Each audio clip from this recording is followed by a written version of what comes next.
Hi everyone! Good evening po and good day kung nasan man kayong dako ng mundo. This is Doctor's Desk once again and we're live. Very energetic si Doc Fee of your After Walang 1 month of nakapagpahinga. hibernation. Yes. Yan. Magandang So, this is magandang Doc araw Fee. po sa inyong lahat. Kumusta ka dyan, Doc Suzette? How are you? I'm okay naman. Ikaw, kamusta ka? Yes. Kamusta ang In all hibernation? Okay naman. In all fairness naman, Doc, kahit free lang yung StreamYard natin, mas nagpapakita siya dun sa Facebook page. Kasi I remember yung last time natin na nag-live Yung tayo, last time walang natin, nakakita, di ba? Walang nakakita ng video to think na paid yun. So, baka talagang pang free lang tayo, charot. But, anyways, guys, as you all know, yung Facebook live natin can only last for about how many days lang, Doc Suzette? 30 days. 30 days. So, if 30. you want to catch Yeah. up, if you want to replay some of the videos, nandun lang siya sa YouTube channel. So, head out and check our YouTube channel. It's also Doctor's Desk. And nandun yung mga videos. Doc Suzette will also post these live videos It's sa in the ating YouTube. Yeah. YouTube channel. Kasi dito, nabubura na talaga lagi. So, hello po sa inyong lahat. Tonight is another live Q&A as you can see. So, Q&A tayo. Wala tayong topic. Hindi pa kami nakapag-decide kung kailan As tayo always. always.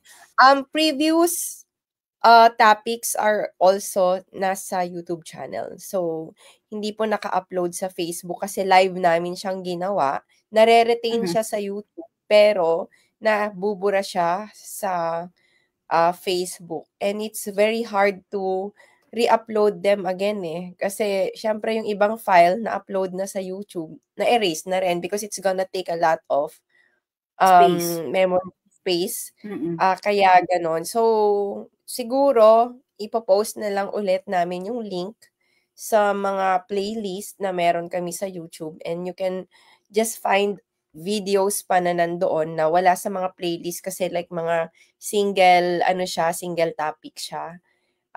Ngayon, kung ano man po yung mga katanungan natin ulit, kung meron po kayong mga health concerns, for example, na gusto niyo na malinawan lang kayo, puwede po kayo magsulat ng inyong mga tanong sa comment section so that we could, answer them or address them or maybe give clarification sa mga nararamdaman niyo, nararanasan ninyo sa low carb. So, our topic as always is about metabolic health and proper human diet. And when we Mhm. say proper human diet, hindi natin sinasabi dito na balanced diet because iba yung balanced diet na ginagamit ng karamihan and standards sa nutrition um, sa ginagamit natin when it comes to the proper human diet. So, ayun, good evening and good day sa inyo. So, meron tayong mga viewers. We have 23 already. Please write down yung mga questions ninyo para po ma-address namin. Good evening Tapos sa share na rin magagandang yung video so we could have some viewers pa na Mm, nanonood. Natutuwa ako yes. sa mga videos natin na na-save natin sa YouTube kasi for the past 2 months, 2 Friday na akong present sa medical mission dito sa Philippine Embassy. Mhm. And kapag ka alam mo naman pag medical mission, 'di ba, mabilisan lang. So hindi Yes. matagal yung oras because maraming Mhm. mga pasyente. So, ang ginagawa ko, dinidirect ko sila sa ating YouTube channel para kasi mas extensive yung explanation. Kasi hindi mo yun, walang Explanation. luxury of time kapag ka nasa medical mission. So, Mhm. ayun, kung meron ditong nanonood na nandito sa Oman, pag may medical mission sa Philippine Embassy, punta kayo do'n. Minsan nandun ako. Depende kasi sa schedule. But 2 Friday, nandun ako. So, ayun. Kasi Kakasimula Doc lang nila parang sixth month, na nilang ginawa. So they just opened this year. So every last Friday of the month nila ini-schedule. So ayun, present ako ng last 2 Fridays ng month. So since I'm recommending the videos natin sa mga kababayan natin na nandito, so invite ko din yung mga nanonood ngayon na nandito sa atin na naka-join, since yun na nga, wala na nga siya sa YouTube, sa FB, binubura na siya sa FB natin. So punta kayo doon sa YouTube and you can share yung mga videos natin doon. Ang hirap nga, Doc, kasi hindi ako sanay actually na gumawa yung mga pre-made videos na pinopost. But I think Meta kasi is focusing na on reels and short videos more than anything else. Syempre algorithm-wise, mas short, parang habang tumatagal, mas nagiging short na yung attention span ng mga tao talaga. And mas malaki yung market doon. But iba pa rin kasi, I have created reels dati and short videos, and it's like an experimentation. Alam ko na sabi ko yun sa'yo, but it can be taken out of context, and at the same time, mahirap kasi i-elaborate ang mga bagay-bagay. Mahirap i-explain, lalo na kung extensive yung nire-require ng isang topic. Hindi kayo, sorry to say, but yes, uso siya ngayon, but hindi kayo matututo sa reels. You can get like maybe it can actually parang ignite your curiosity. Pwede niyang gisingin lang yung curiosity ninyo, pero hindi kayo matututo kasi you need like more than that, deeper than that. I don't think you will learn from a 90 seconds na video. Yung 10 minutes kulang pa nga kung tutuusin. So sometimes ang reel maganda lang yan panggising ng pangkulo ng dugo ng charot. Pangkulo ng dugo ng iba. Hindi kasi ako nag-reels.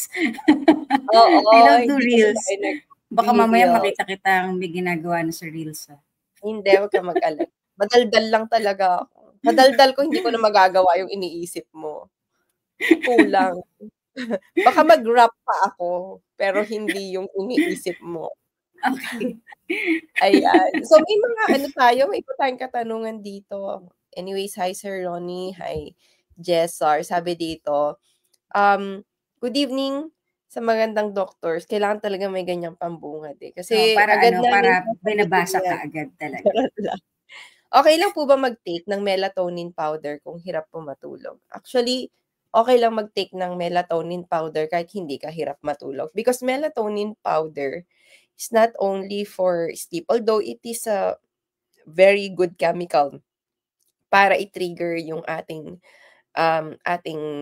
sleepiness, but it's more than just a sleeping powder or sleeping pill or sleeping chemical. And melatonin is actually an antioxidant as well. And to tell you honestly, it's hindi laging nakakaantok si melatonin. There are yung dosage ng melatonin na hindi ka naman aantukin, but once you sleep better. At may dose talaga na aantukin ka, but not always the case. Sometimes nga even if you take melatonin, if you have other things going on inside your head, pwede mong labanan yung effect ng melatonin, and then pwedeng mawala lang yung effect niya. Dalawa kasi ang chemical adenosine and melatonin. Yun yung chemical natin para tayo ay antukin. So, yes, pwede ka mag-take ng melatonin powder kung hirap ka matulog, pero hindi lang siya diyan indicated. Indicated din ang melatonin can be used as an antioxidant in exchange for your glutathione. Kasi meron din siyang effect sa yung mitochondrial repair and healing. So kami ni Doc Suzette, we actually use melatonin not only to sleep, for better sleep. Yung dosages nga namin ng melatonin, nagcha-change siya when we, for example, have infection, flu.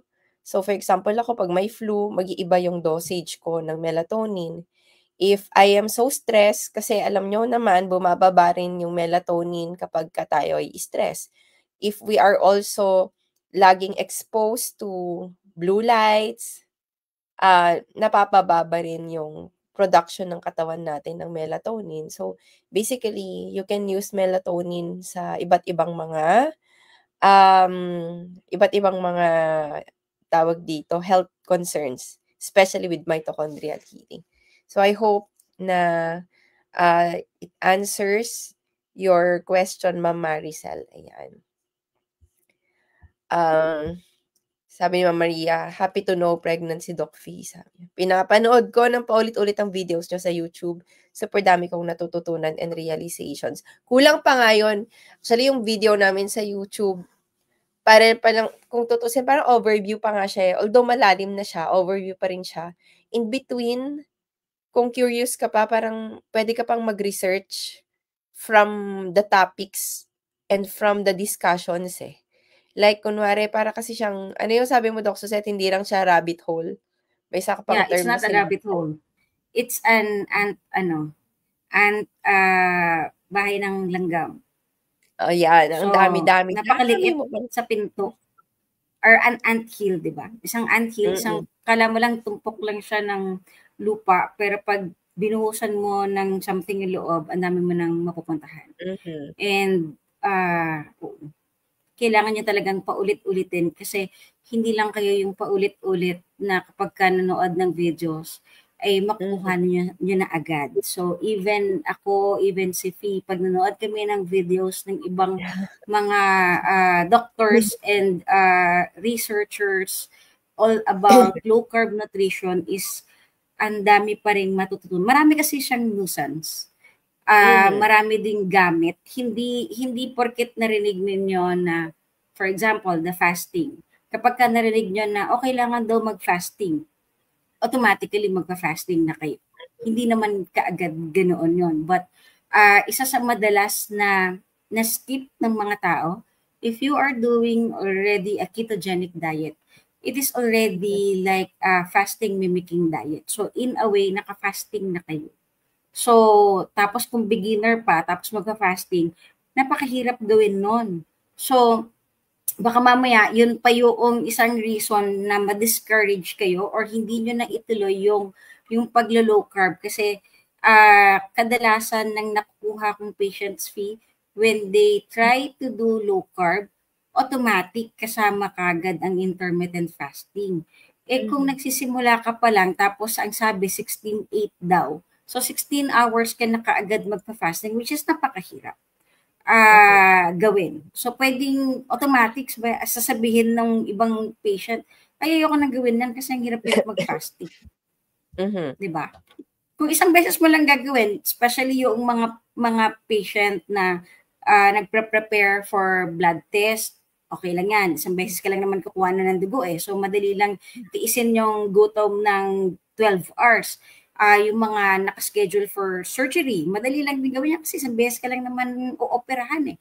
Pero kung sino man dito sa mga viewers natin na try ng isa-surgery ka na tapos biglang na-delay for whatever reason. Tapos mag-fasting ka na naman kinabukasan tapos may bigla na namang aberya, di ba nakakainis tapos ang hirap gawin. Pero if gagawin nyo muna yung practice ng low carb tapos saka nyo lang i-incorporate yung fasting, kung kinakailangan or kung feel nyo na kaya na ng katawan nyo, napakadali lang. So, marami talagang nuances ang low carb nutrition, maraming iba't ibang gamit.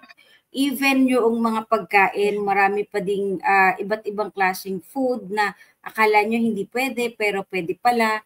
May mga luto, even yung mga ingredients, di ba, kung gumagamit ka ng ibang mga ingredients, lalo na kapag ka nandun ka sa ketogenic diet, so mapapansin mo na akala mo low carb siya, mababa yung carb content niya, tapos mababasa mo hindi pala, or bigla kang nag-check ng blood sugar mo, nag-react ka pala, tumaas pala yung blood sugar mo, especially dun sa mga diabetics. Marami pa pong ibang matututunan talaga. Yes. Another question from Ma'am Michelle. Sabi niya, Doc, paano mag-gain ng weight? Ang payat ko na po. Diagnosed with type 2 diabetes, low carb diet for 4 months na. Bumaba na po yung blood sugar ko. Pero parang lalo akong pumapayat. No meds po ako. Salamat po. Diyos ko, ano nito mahabang usapin kung tutuusin. Unang-una sa lahat, payat is sometimes subjective. So, we really don't know kung yung pagkapayat mo is just, ang tingin mo ay sobrang payat mo kasi parang iba yung payat na gusto mo? Or dahil pinupuna ka na ba ng ibang tao na payat ka, pero what if nasa healthy weight ka pa rin naman? Because I understand sometimes people think, meron akong patient na ganyan din, pumayat siya ng pumayat. Pag tinitignan ko siya, okay naman, ang lakas niya. Pero sa tingin niya payat siya dahil sa tingin din ng lahat ng tao sa paligid niya payat siya. So, you have to assess. Yung sinasabi mo na payat ka, is that something subjective? Subjective meaning tingin mo, okay? Pero baka mamaya nasa healthy weight ka pa pala, sanay ka lang na medyo malaman or sanay ang tao sa paligid mo na medyo malaman. Pangalawa, puwede kasi na to begin with, you are really more of fat. Ibig sabihin mas mataas yung fat percentage mo.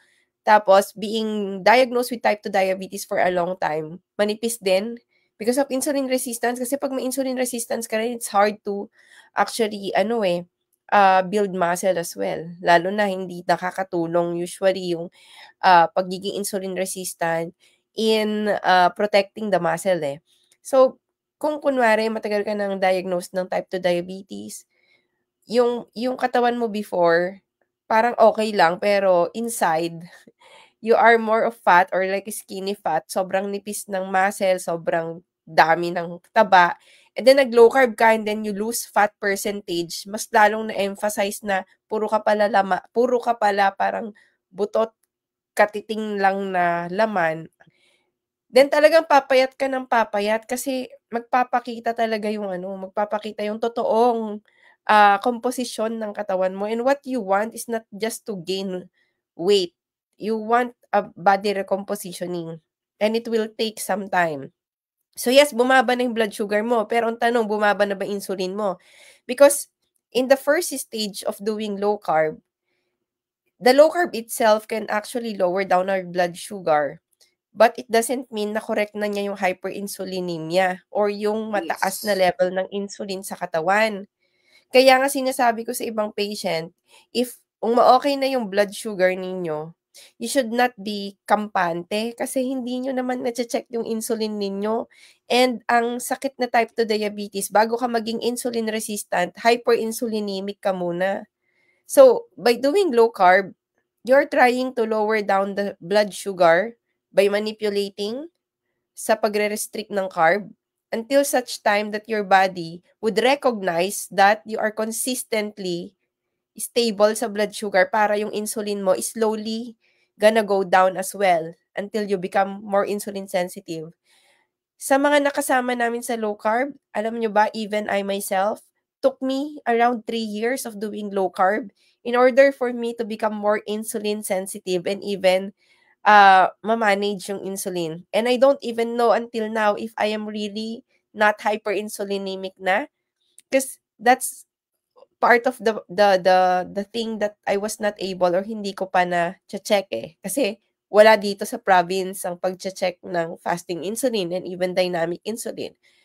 So, kung pumapayat ka, kahit bumaba na yung blood sugar mo, it doesn't mean that you are finally healed, or it doesn't mean that your hyperinsulinemia is already managed. Puwedeng bumaba lang yung blood sugar. And sometimes, losing weight is still part of type 2 diabetes as well. So, make sure as well that you're eating na tama. Some people will have a narrative na, "Naglo-low carb naman po ako, clean naman." Sabi ko, "Wait, tanggalin mo yung clean, tanggalin natin yung low carb. What about your protein? What about your fat? What about the quantity of the food? Gaano kadami ang kinakain mo on the low carb concept? Naaabot mo ba yung macros na kailangan ng katawan mo? Nakukuha mo ba yung sapat na sustansya at sapat na caloric intake for your body to continue all the processes?" Because sometimes we are just sticking in the items, clean. What are the foods that I'm eating? Pasok, pasok, pasok, pasok. Also, nag-i-stick lang tayo na, mababa ang carb. But then, what we do not, or what we fail to observe is that, have you also tried na itaas din yung protein and fat content ng food mo dahil tinanggalan mo ng carb yung pagkain mo? Dahil ang tendency, baka naman naka-low carb ka, tapos caloric deficit pa. Kasi low carb, low fat, low protein ka na pala. So, pumapayat ka ng pumapayat kasi nga, papunta ka na sa starvation. So, kaya ko sinabi na, Ma'am Michelle, napakalawak na topic nito because it has to be assessed properly. Whether yung pagkapayat na sinasabi mo is a subjective problem, whether you're eating right, aside from lowering down your carb, are you also eating the right amount of protein and fat? At the same time, kumusta din ang blood sugar na bumaba lang? Hindi naman namin alam ni Doc Suzette gaano kababa. Mamaya 300 pala dati yan, pero 200 pa rin ngayon, diabetic ka pa rin. So, madami pang mga parang in between na hindi namin alam. But basically, ito yung mga ina-assess pa namin, or ito yung mga kailangan pa namin na usually na nalalaman through consultation. Ito yung mga bagay din na ini-investigate natin. So, sana nauunawaan natin, Ma'am Michelle. Ayan. So, may add-on ka, Doc, or next question? Sinasabi ko lang sa patient actually is kung lean talaga sila from the start, ano yung weight nila noong sila ay 18 years old or high school. Kasi pwede silang bumalik sa ganong weight kung nagsisimula sila with the low carb. And then eventually kasi tumataas yung weight depending sa muscle growth or depending sa pagkain ng protein. Kasi I agree with you. Yun yung madalas na nakakalimutan ng mga tao. Na, At tama daw yung sabi natin. Tao daw nagsasabi na payat. Exactly. Sometimes ganyan. Sabi ko nga sa inyo. Pero minsan pakitaan mo sila, anong itsura mo or anong timbang mo noong ikaw ay 18 years old. Baka yun naman pala yung katawan mo talaga nung 18 years old ka. So, Tsaka hindi ka talaga pumayat. Nasanay lang sila. Very subjective. Sa totoo nga lang, ganito may iba na ang perception nila pag nag-low carb ka, you will be very, like, skinny model body.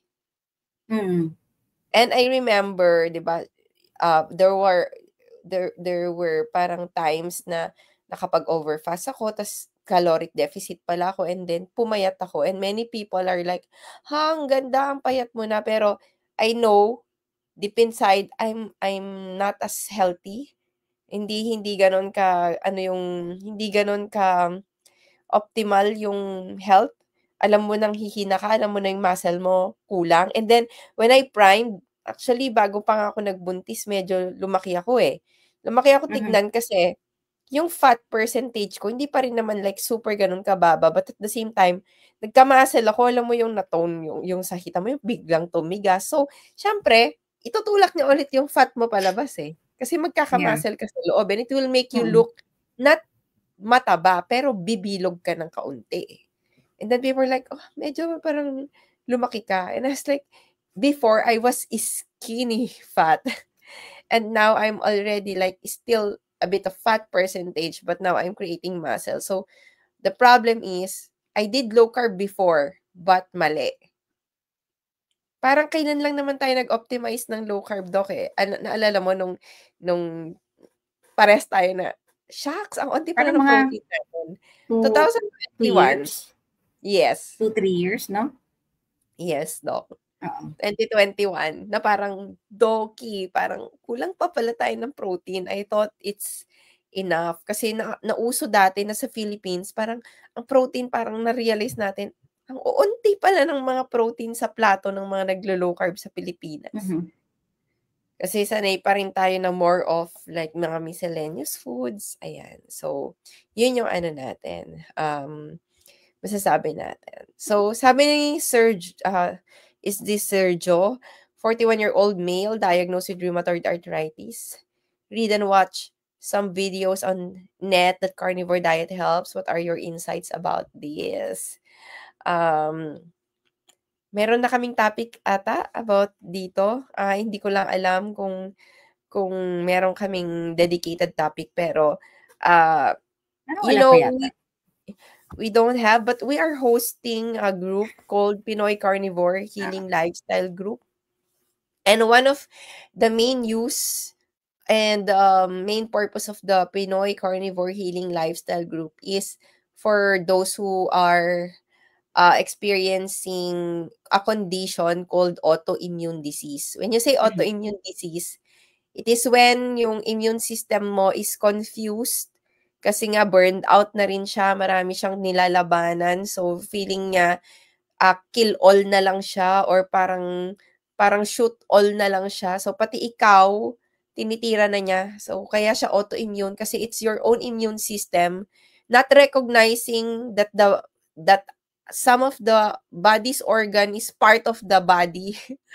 So akala niya lahat yung kalaban or hindi na niya iniisip. Lagi kong sinasabi sa pasyente, it's like this pag kunwari, naglalaro kayo ng mga, alam niyo yung mga usong games, nagagawa ka ng strategy, yung kung saan yung papasok yung kalaban, dun muna lahat ipipila yung soldiers, tapos meron ka ring may primary defense, then secondary defense, something like that. Ngayon kung kunwari sundalo ka, tapos may mga kasama kang sundalo rin, tapos andyan na yung kalaban sa harap mo, hindi mo na iisipin kung sinong tatamaan mo mag-firing ka na lang dyan, tapos pagpapatayin mo na lahat, hindi mo alam kung may casualty. So, ikaw yung casualty, kasama ka, 'di ba? Kasi parang pati ikaw natitira nung sarili mong defense. So, that is autoimmune, and rheumatoid arthritis is actually part of autoimmune disease. Actually not part, it's one type, a type of autoimmune disease. So, carnivore diet kasi is an anti-inflammatory diet dahil sa totoo lang, wala pong mga anti-nutrients ang meat.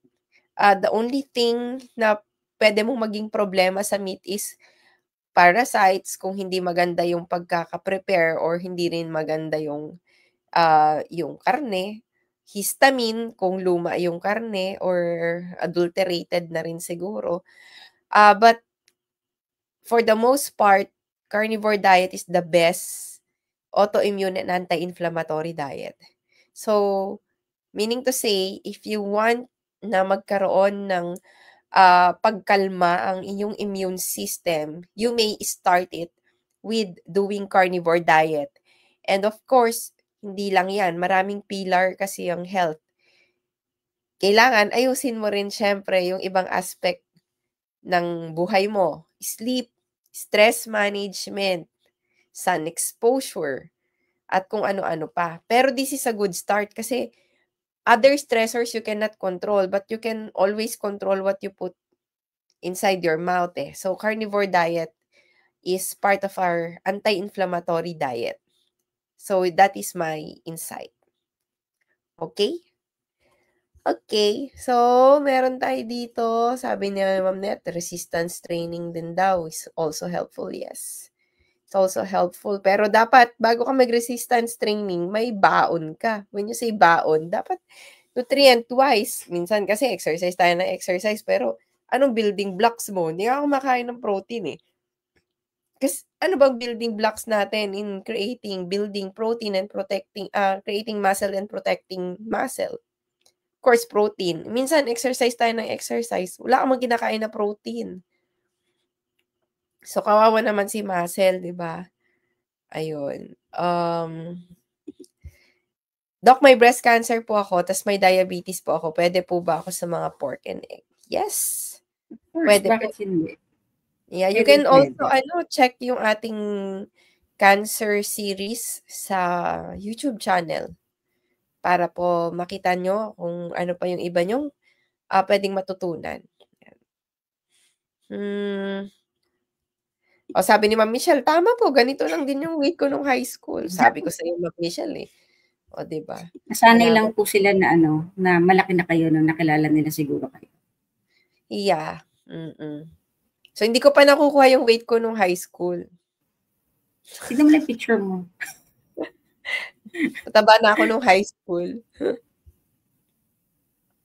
Hello po sa inyo. Buntis po ako 3 months at matagal na akong diabetic pero naglo-low carb ako. Pero sa umaga mataas ang nakukuha kong blood sugar, nasa 160. Tapos 'pag nasa bandang 10 at 12 hanggang gabi medyo okey naman, 119, 110. Tas sa umaga lang mataas, okey lang po, hindi. Hindi, oo. Yun agad yung sagot Hindi ko, po hindi okey. po okey yun. Lalo Hindi na 'pag talaga siya okey. lalo na 'pag buntis ka, hindi po talaga okey yan. So, You're dapat po risking na ano, na lumaki rin yung baby mo. You're risking na cesarean section ka kasi 'pag sobrang malaki yung baby, hindi ano, hindi mo mailalabas normally. So, And mase-cesarean also section ka. you're risking yourself, developing diseases, other than diabetes sa pregnancy. Like ito kasi ano din 'to, risk factor din for you developing preeclampsia, yung pagkakaroon ng mataas na presyon and also apekto ng liver. Kasi if you are diabetic of course tapos ganito, puwede kasing maapektuhan din yung liver while pregnant. Kaya Tsaka si nagkakaroon baby. ng HELLP syndrome, yes. So, hindi po siya Mga okey. congenital anomaly plus risk na pwedeng ma-admit si baby pagkalabas because Mm. of bigla siyang mag-hypoglycemia pagkalabas pa lang sa sinapupunan. Kasi sa loob ng sinapupunan, nasanay siya sa mataas na blood sugar. Tapos, pagkalabas niya, nag-work na yung pancreas niya, nagpo-produce ng insulin. So, pwedeng biglang bumaba yung blood sugar niya. So if consult your doctor. Kasi kung mataas pa Yes. rin yung blood sugar mo, nag-160 ka sa morning, maybe kailangan mo ng tulong ng medications. So, wag Mm. niyo po kasi kaagad gawing masama yung mga gamot. It's a tool. Pwede po kayong pwede po kayong tulungan na mag-normalize yung blood sugar niyo. Lalo na Kasi siyempre buntis, kailangan ang mm, priority mo diyan aside 9 from your months health is lang yung ang baby. pagbubuntis po. Kailangan ninyo yan mabilisang Mhm. matugunan. So, kung mag-aasa lang kayo sa lifestyle, baka natapos na yung 9 months. Hindi pa po ninyo nare-reach yung normal blood sugar or target blood sugar na kailangan ninyong abutin. Yes. Yan. Hello po, Ma'am Christina. Si Ma'am Maria Rosa, I did liberal LC plus 12 to 15 hours fasting since 2022. Generally healthy from 63 to 48, now maintaining 51. 1.06 ang trigly HDL. I feel and look better nung mas dinamihan ko ang meat at ayaw ko na sa veggie. Thank you so much, mga doc. Thank you so much din and continue to to do a diet that is parang beneficial to your health. Check other parameters as well. Aside from your trigly HDL, check your liver enzymes, your creatinine, your blood sugar as well. And I hope na masustain mo siya. Kasi ang labanan sa diet na 'to, alam nyo, hindi lang yung kung gaano mo siya kagaling or kaganda sinimulan, ah, kundi kung paano mo siya hindi tatapusin. Hindi yung hindi siya yung hindi siya yung kundi gaano kaganda mo siya tatapusin kasi dapat hindi mo siya tatapusin. Mm. So, lately nakikita ko even other educators like sila, um sino nga 'tong merong nag-post na parang ang pino-point niya, ang labanan na ngayon is consistency. It doesn't Exactly. matter if you're doing it, not so ideal on other days. You cannot be perfect all the time, life happens, guys. Minsan 'pag may nakikita kayong iba na hindi perfect, namumulis kayo kaagad. This is not a dogma, this is actually a tool and sometimes even a good tool, um nagkakamali din minsan and, ang ano dito, ang labanan dito is how honest you are to yourself in doing it. Alam niyo 'yun, yung parang minsan kasi yung nakakainis, naiintindihan ko yung iba kaya sila naiinis kasi may mga tao na they are they are parang showing it as if they're doing it like so perfectly. You're not fooling other people, you're also fooling yourself. Be honest with your own practice. But at the same time, be consistent. Ibig sabihin nun, kung may mga times na nagfe-fail ka, dapat babalik at babalik ka agad. Wag kayong wag niyong tatanggapin na nawala po ako sa low carb ta's 1 year na. Kasi may mga pasyente akong gano'n. 1 year po kasi, parang 2022 pa po ako last nag-low carb, umokey naman po ako. Tapos 2023 wala na po, ta's Common 2024 wala na stories. po. Ta's, yes, mga gano'n. Common So, scary story. ingat-ingat tayo, ingat-ingat. Wala yan sa kung gaano minsan na-excite tayo, sobrang linis, sobrang ganda, sobrang high honors tayo sa umpisa, pero umpisa lang pala. So, mas nai-impress ako dun sa mga patient ko na may mga patient ako, Doc, na hindi mo akalain. Yung kumbaga pagkausap mo parang parang isa lang sila sa mga na-curious na, "Gusto ko lang, Doc, i-try." Ta's parang nung kausap mo parang parang yung itsura pa nila parang hindi magtutuloy. Ta's parang ikaw na mismo yung nagpo-prognosticate na, "Ano 'to? Parang kami ni Bern magche-check sa'yo pero mukhang parang hindi kaya, pero try lang natin." Tapos kung sino pa yung gano'n na pasyente namin minsan, yung hindi atat na atat, yung, "Gusto ko na i-start, Doc, talagang ganda, Doc." Yung mga gano'n, yung hindi gano'n. Sila pa yung pagbalik sa'yo na parang gugulat ka, "Uy, nag-follow up siya." Ta's 'pag follow up, ang ganda ng mga result. Ta's sinasabi ko talaga, "Alam mo, hindi ko ine-expect na na magtutuloy ka. Hindi ko ine-expect na gaganda." Yung iba 1 year na, magpapakita sa'yo after 1 year, hindi mo inaasahan. Tinuloy-tuloy pala. Ta's parang, "Doc, tignan mo yung result ko." So, mas nai-impress din talaga ako sa gano'n. Kasi sobrang hirap gawin nun, eh. Yung consistency, Marathon kasi talaga. yung hindi Hindi ka siya sprint. hindi ka nag-start na parang ang bibo mo lang, tapos after nun wala. Sa totoo lang, iniiwasan ko na nga interview. I do interview before people on a low carb space kasi magaganda yung results.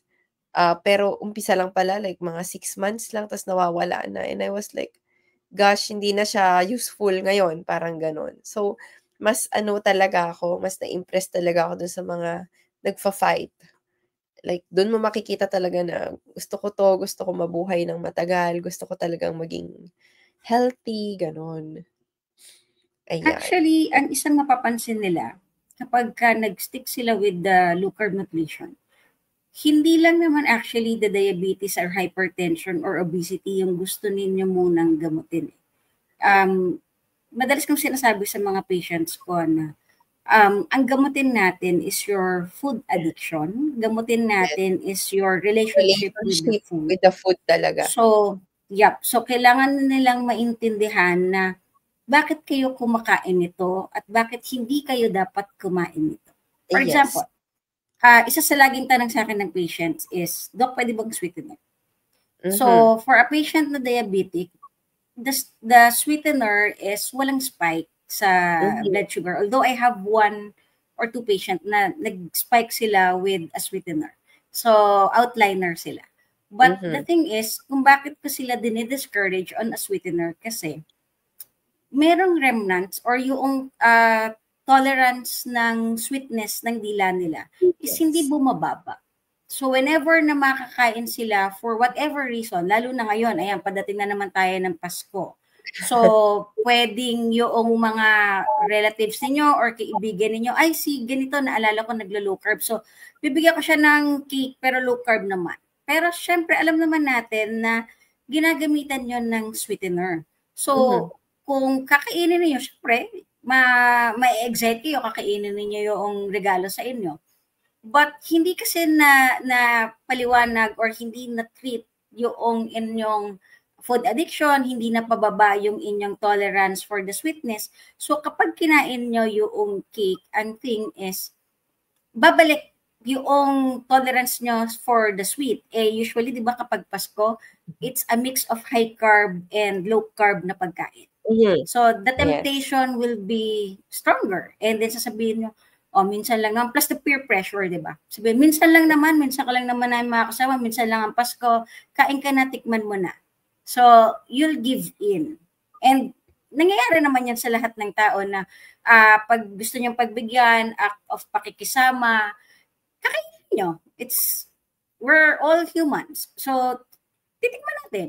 Di ba? But, kung hindi kasi napababa yung tolerance ninyo for the sweetness, yung isang araw na celebration may leftover, isang araw, 2 araw, mag-New Year, may leftover, aabot na kayo ng 3 Kings, and then wala. Yung pinagpaguran nyo for ilang months, mabubura lang siya dahil sa occasion ng holiday season natin ng Christmas. Tapos babalik na kayo, ayan na.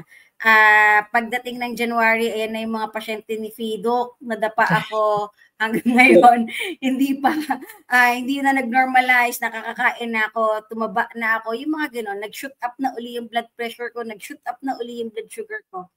Ganon yung story, scary story na common talaga. So don't just think na ginagawa ninyo the low carb is kasi gusto niyo lang ayusin yung blood sugar ninyo, gusto niyo ayusin yung hypertension ninyo, gusto niyo lang mawala ng gamot. But mag-create kayo ng magandang relationship ninyo sa food. Alam niyo yung kakainin, alam niyo yung hindi kakainin. Yes, kilalanin niyo yung alamin yung epekto ng mga pagkain sa inyo. Yes.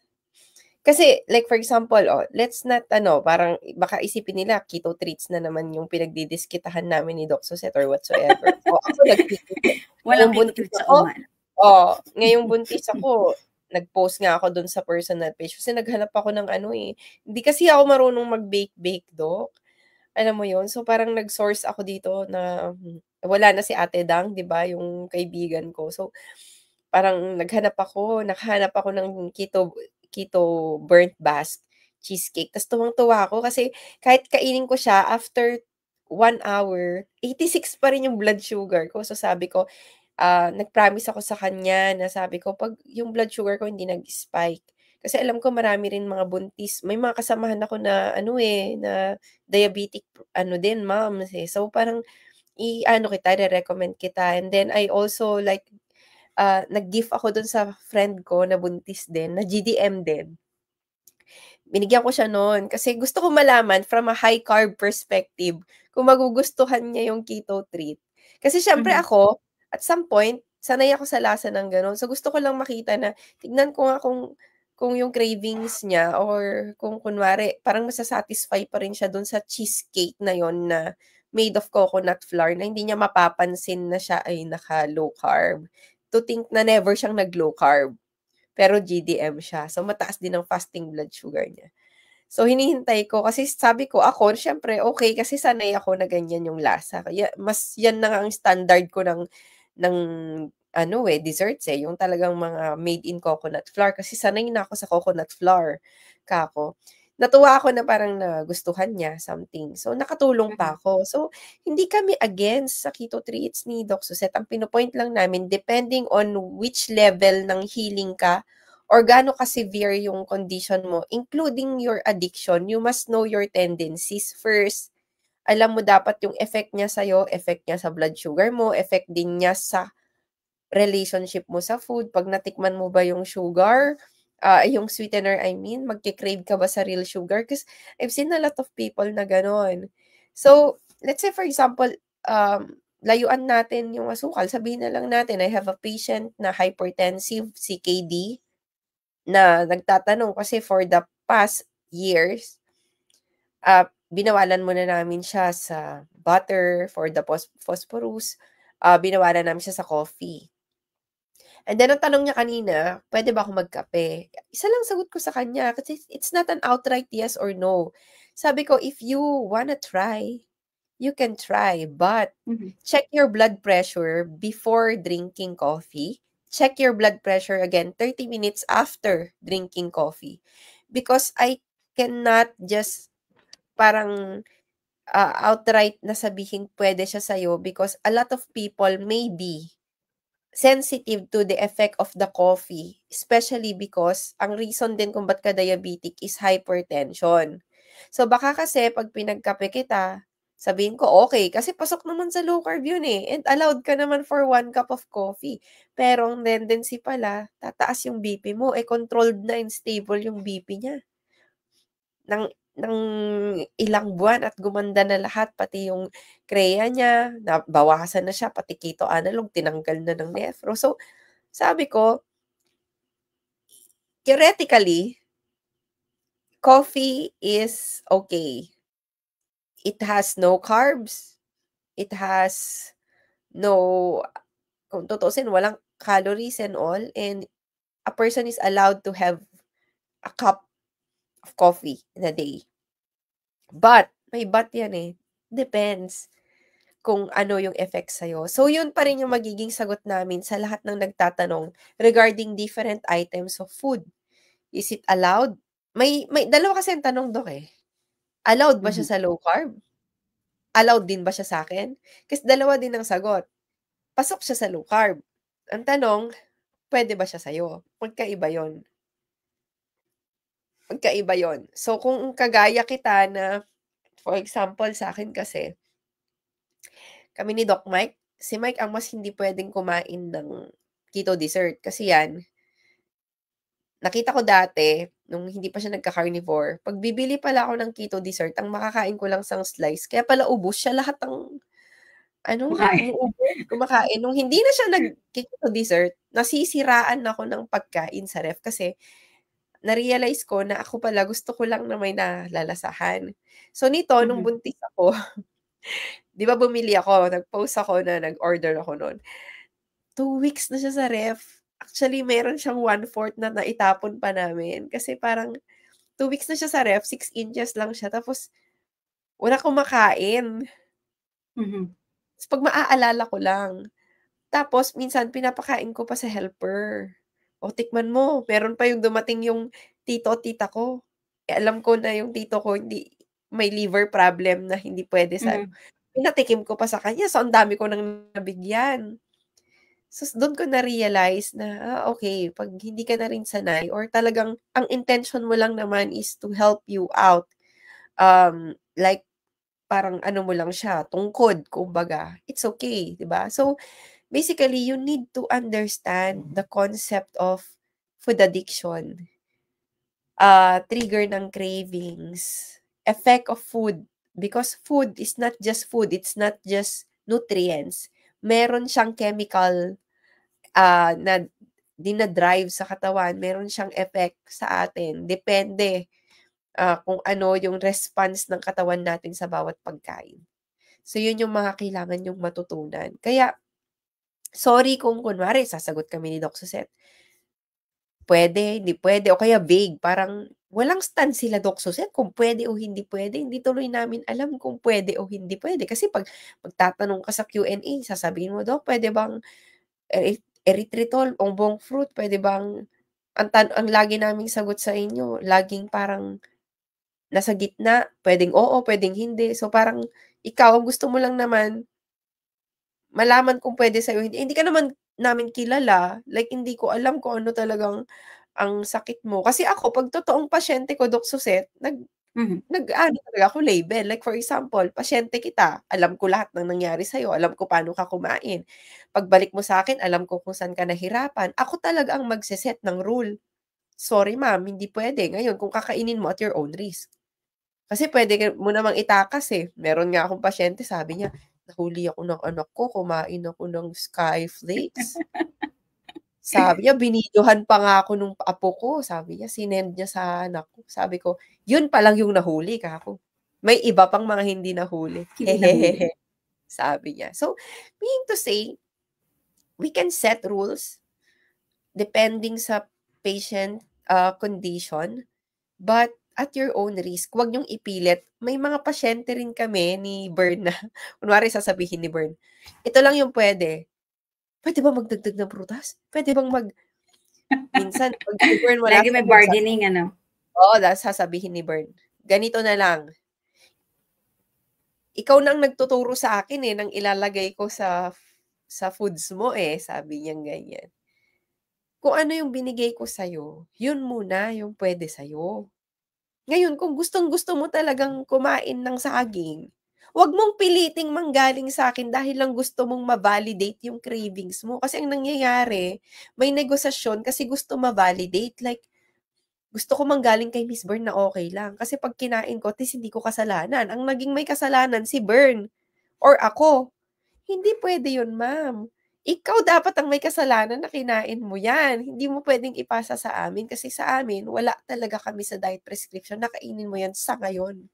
Kasi nga hindi namin inaalaw. Kung sakaling maalaw natin yan someday, we will see. Kasi nasa experimentation tayo. Actually, yung ginagawa natin when we do diet prescription sa patient, ang ginagawa namin, mga kapatid, kapag kami ay nagbibigay ng diet prescription, nagbibigay kami ng diet prescription, hindi dahil sa tingin namin, hindi kaya ng isang tao kumain ng tama. It's just for experimentation purposes. When I say experimentation purposes, mas madali kasing mag-adjust kapag ka may control. Meaning to say, kasi merong iba, Doc, nagsasabi rin na, ang proper human diet, matagal na yan. Nung ancient pa, ba't kailangan pa ng dietitian? Eh, kung ako nang tatanungin, bakit kailangan nyo rin ng doktor? Eh, kung kaya nyo naman palang kumain ng tama, may use kasi yan because we It's are a already... prescription. Kaya siya prescription kasi maybe you know what to eat but it's not working well for you. And some of the low-carb influencers I know, they are, hindi ko alam kung pride lang or what, pero minsan dinidiscredit. Bakit pa may nutritionist, eme-eme?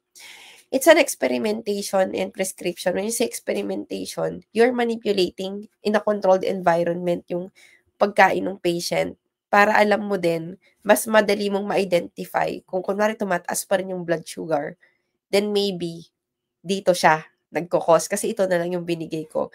And kapag umokay yung blood sugar, at least nakita mo na, tama yung ginagawa. O pwede na mag-add. Kasi wala na diyan yung problem. Nakita na natin na wala dito yung problem. So, gano'n po talaga, ha. Medyo mahirap, mas madali nga maggamot, eh. Sabi ko nga sa pasyente ko kanina, mas madali kasi maggamot. Nung dati, nung nag-low carb ako, 1 taon, 2 taon, di ko siya sinishare sa patient kasi bakit ko pa i-share? Pwede ko naman gawin sa sarili ko. Tapos, yung pasyente ko, mas madali namang resetahan na lang ng gamot, di ba? Pero yun nga, hindi kasi gano'n, eh. Kailangan mo ring i-share na. Kasi siyempre kawawa din yung mga pasyente, ayun. So, Sir Ronnie, hello, good evening. Tanong ko lang, ano ba ang dyslipidemia? Paano ba nagkakaroon nito? And paano din maiwasan at kung meron na, posible bang mawala pa? Salamat po. Nakakatuwa 'to, eh, kasi alam niyo 'pag si Sir ano yung sino 'to, yung laging galit na ano, yung laging Galit. galit na si Mm. Professor Bart K. Oo. Yeah, Galit na galit siya kasi bakit daw nilalagyan ng yeah, diagnosis ang dyslipidemia. isang bakit daw nilalagyan ng diagnosis ang isang physiologically, aligned naman na mechanism ng katawan because Mhm. for him as well, there is no such thing as dyslipidemia. This is just a diagnosis created in order for statin to be Used prescribed and to be used legally. because ang pagtaas ng LDL is a mechanism that is physiologic. Ibig sabihin, gagawa't-gagawa ang katawan mo ng LDL at tataas ang LDL mo by the time that you do low carb, especially when you are already, especially in carnivore, because wala ka ng any factors that parang, ang tawag dito, pinipigilan yung pag-synthesis ng cholesterol and pagtaas ng cholesterol. And when you are already, for example, keto adapted and you are using mostly fat, lipid energy model, tataas talaga LDL mo. Mhm. Tataas at Actually, tataas. even the weight loss, Yes. yung mga naka-keto diet, tapos ongoing pa yung weight loss nila, nagtumataas din yung LDL. Pero ang Yes. kailangan niyo po munang maintindihan is cholesterol is nasa loob siya ng katawan natin. Pinoproduce siya ng liver natin. So kahit po ang sanggol na ang kinakain lang ay breast milk, nagpo-produce po yan ng sarili nilang cholesterol because the cholesterol is the raw material for hormones. So lahat ng hormones, yan ang raw material cholesterol. So the moment na pipigilan mo yan, maapektuhan yung iyong hormone sa loob ng katawan. So basically, metabolic syndrome lang naman ang merong need for the yung the lipid profile. Titignan kung kamusta ang HDL, titignan kung kamusta ang triglycerides. So that's one. Because the LDL, they are lipoproteins. Sila po ay carrier. Hindi po sila cholesterol per se. And ang diet po natin ay nagko-contribute sa ating cholesterol only 20%. And 80% talaga is produce ng ating katawan. So kahit hindi po kayo kumain ng fat or ng meat, magpo-produce po talaga kayo ng cholesterol. Yes, kasi dyslipidemia in medical talaga, ano yan eh. It's when your LDL is more than 130. And but ang gusto the nila history of LDL-P is pababa ng pababa. Parang ano lang din yan, parang HbA1c. Originally, yes, it's mababa, tapos pataas naman ng pataas. Pero yun, Doc, para lang may idea din sa Sir Ronnie na ano ba yung dyslipidemia. So, it's a medical condition wherein it is being diagnosed when you have, unang-una sa lahat, high LDL, more than 130 in a 2 consecutive, I think it's 2 consecutive or 3 consecutive findings. And then you will be treated. So, dyslipidemia. Sometimes, it's statin alone, or if mataas din yung triglyceride ng patient, it is treated also with other medications such as fenofibrates, ezetimibe also. Pero basically, yun nga, against din kami. Ako personally, I don't diagnose patient with dyslipidemia. I am more of the proportions and the numbers of each of the profiles rather than look. Kasi sa totoong dyslipidemia, kahit anong ng HDL, minsan, nung nasa practice pa ako sa FM, pag nakakita na ako ng LDL, pag mataas na yan, nasa 130, above, ganyan. Dyslipidemia na agad yan. So, basically, that's it. Kaya din, sa low carb space, okay, wag nating tanggalin ang dyslipidemia kanila, pero may tinatawag kasi tayo na non-atherogenic dyslipidemia. Meaning to say, sabihin na natin na nag-exist siya in medical term. Pero ano bang dyslipidemia ang nakakatakot at dyslipidemia na hindi nakakatakot? So, dyslipidemia, if you have, for example, very, very low HDL and very, very high triglyceride, your LDL, might it be normal or not, still, high risk ka for heart attack. So, ngayon, I have a friend, a doctor as well. So, before we end, dahil in-introduce namin sa kanya yung low carb, hindi lang siya makapag-commit or hindi pa siya ganun ka-convince kasi hinihintay daw niya yung LDL studies. And I said, I'm so sorry to burst the bubble, but these studies are funded by pharmaceutical companies. And number one na pinakamabenta ngayon are the metabolic medications, especially statin. Alam niyo ba that when you're diabetic, whether or not mataas ang LDL mo or hindi, kasama na siya sa umbrella na ibibigay sa'yo, statin. So, kasama siya.